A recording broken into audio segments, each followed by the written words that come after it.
The Amazing Great Gatsby and the Mystery of the Moaning Mansion. The Amazing Great Gatsby, a fearless feline detective with emerald green eyes, adjusted his tiny fedora. His whiskers twitched with excitement. Tonight, a new mystery awaited.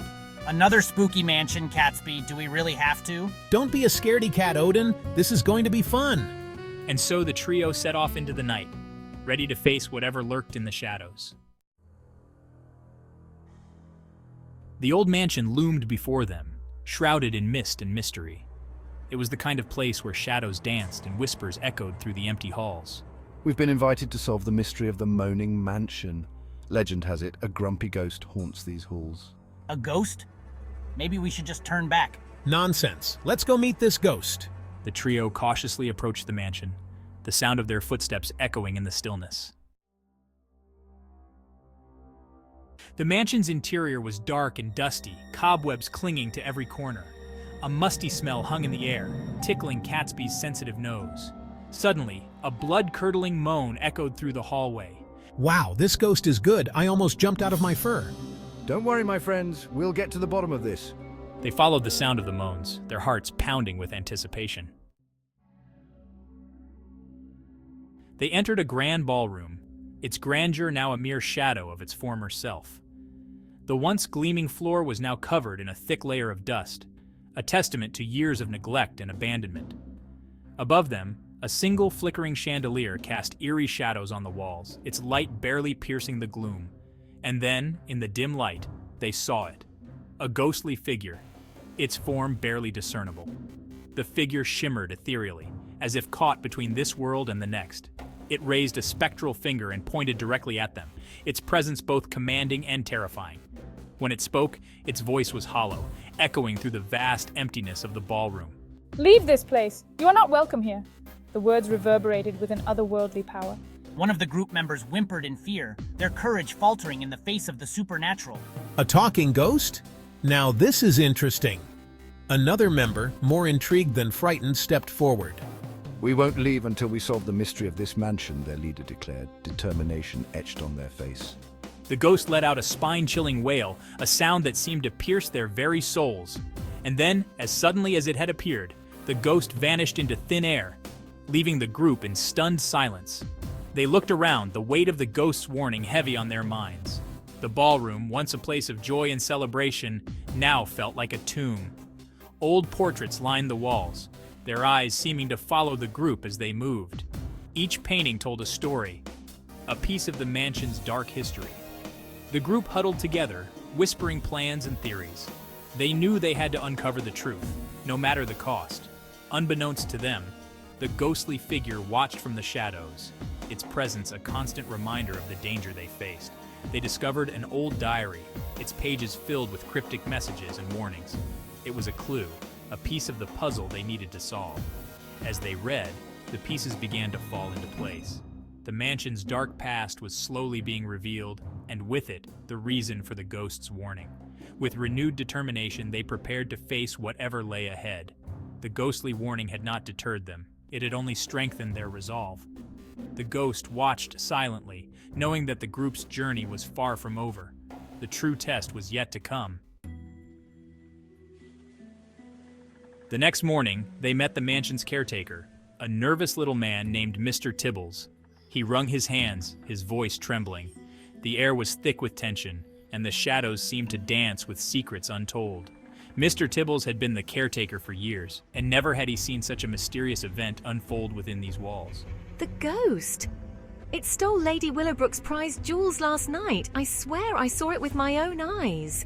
A figure cloaked in mist gliding through the halls. It was like nothing I've ever seen before. The jewels, they were glowing almost as if they were calling out to the spectre.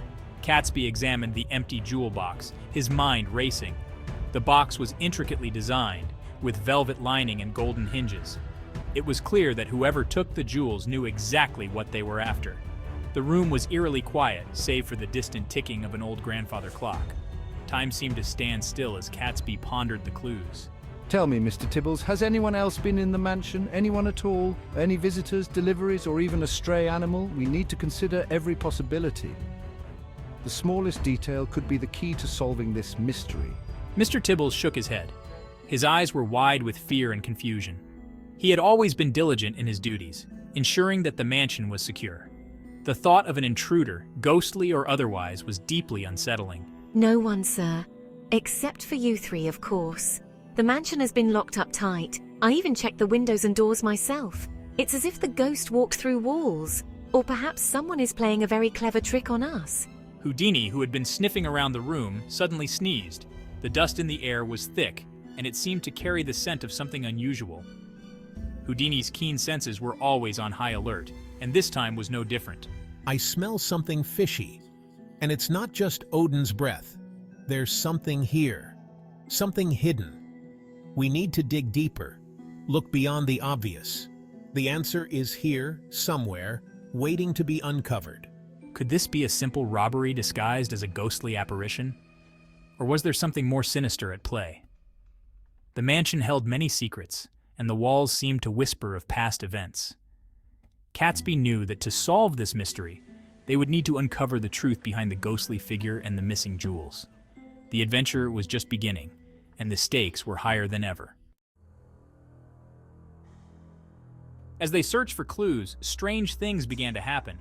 Furniture moved on its own, doors slammed shut, and disembodied laughter echoed through the hallways. Odin was convinced the ghost was behind it all. I told you we should have left. This place is haunted. But Catesby wasn't so sure. He noticed footprints near the moved furniture, footprints that were definitely not ghostly.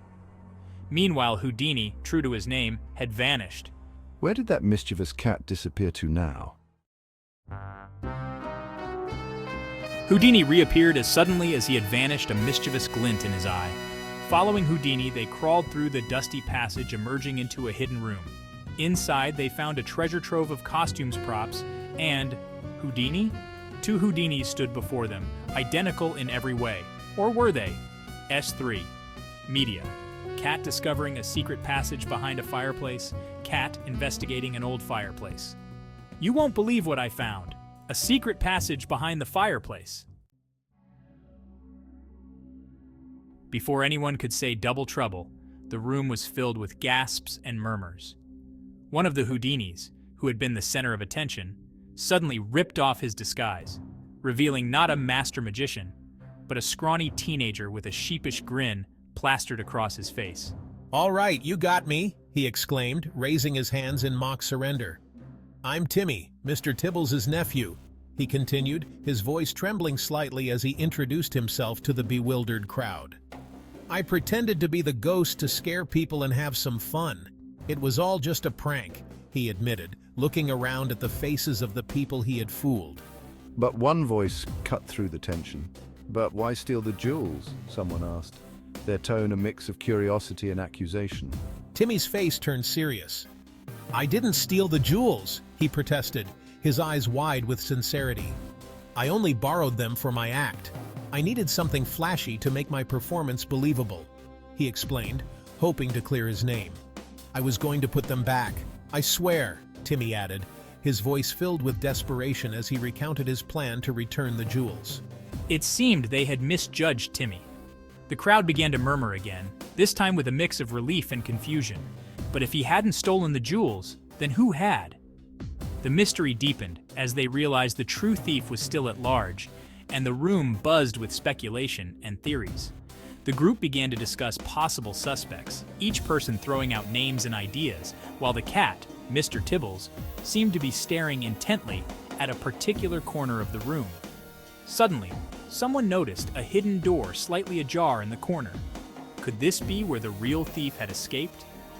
The plot thickened as they moved towards the door, their hearts pounding with anticipation. With flashlights in hand, they cautiously entered the secret passage, the air thick with suspense. Even Mr. Tibbles followed, his curiosity piqued. The passageway was dark and narrow, and every step echoed ominously. Determined to uncover the truth, they pressed on, their resolve unwavering. Finally, they stumbled upon a hidden room. There, in the dim light, they saw a stash of jewels glittering in the corner. The real thief had been outsmarted, and justice was within reach. The group erupted in celebration, their mission accomplished. Timmy was vindicated, and the jewels were returned to their rightful place. Even Mr. Tibbles seemed to purr with satisfaction, his eyes gleaming with pride. As they left the secret passage, closing the hidden door behind them, they couldn't help but feel a sense of camaraderie and triumph. The mystery had been solved, and they had done it together. With smiles all around, they patted Timmy on the back, grateful for his honesty and bravery. The adventure had brought them closer, and they knew they could face any challenge that came their way. Suddenly, Mr. Tibbles rushed into the room, his face pale. The jewels, they're gone again. Catesby's eyes narrowed. He had a sneaking suspicion who was behind this. Mr. Tibbles, I believe it's time you told us the truth. Mr. Tibbles broke down, confessing that he had a gambling problem and had secretly pawned Lady Willowbrook's jewels months ago. But I was going to win them back, I swear. Lies never lead to anything good, Mr. Tibbles. With the mystery solved and the real thief unmasked, the moaning mansion was no longer so moaning. Lady Willowbrook's jewels were recovered, and Mr. Tibbles was held accountable for his actions. Another mystery solved. It seems even the sneakiest of criminals can't outsmart the amazing great Catesby. Woof! Even Houdini seemed pleased with himself, purring contentedly. As they left the mansion, the rising sun casting long shadows behind them, Catesby couldn't help but feel a thrill of anticipation. Well, my friends, what exciting adventure awaits us next? The answer, of course, was blowing in the wind, carried on the whisper of a new mystery waiting to be unraveled. The amazing great Catesby, Odin, and Houdini were ready for anything. After all, for these fearless detectives, the adventure never truly ends.